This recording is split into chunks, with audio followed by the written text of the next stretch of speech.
Call తీసుకున్నాక okay చేద్దాం. Hello hello, నా పేరు రాజేంద్ర ప్రసాద్ అండి. ఒకండి పుట్టిన తేదీ సమయం చెప్పండి. పుట్టిన తేదీ సమయం చెప్పండి. 31/8/1952.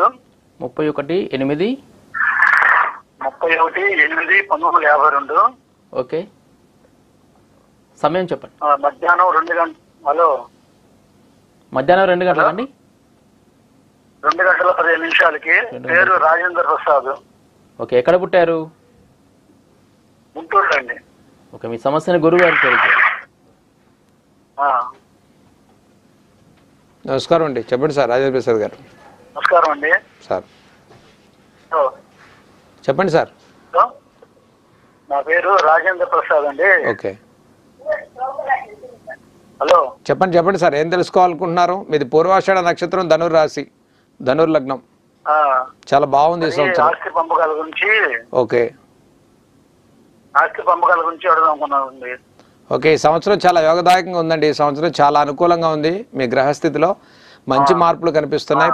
పంచమ గురువు, అర్ధాష్టమ రాహు ప్రభావం ఉంది. కొన్ని ఆటంకాలు ఉన్నాయి ఇప్పటికీ, అవన్నీ తొలగిపోతాయండి ఈ సంవత్సరం.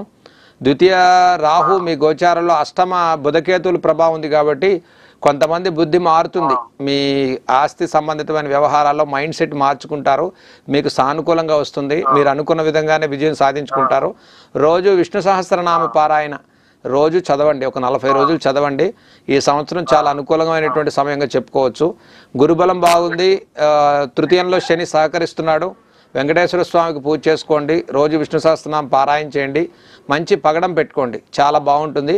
ఈ సంవత్సరం జూన్ నుంచి కంటిన్యూగా నవంబర్ వరకు ఆస్తి వ్యవహారాల్లో విజయం సాధించుకుంటారు. నూతన గృహ నిర్మాణాలు, గృహ సంబంధితమైన మార్పులు చేర్పులు కూడా చాలా సానుకూలమైన సంవత్సరంగా చెప్పుకోవచ్చు అండి 24. ఓకే గురుగారు, ఈ మిథున రాశి వారు భవిష్యత్తు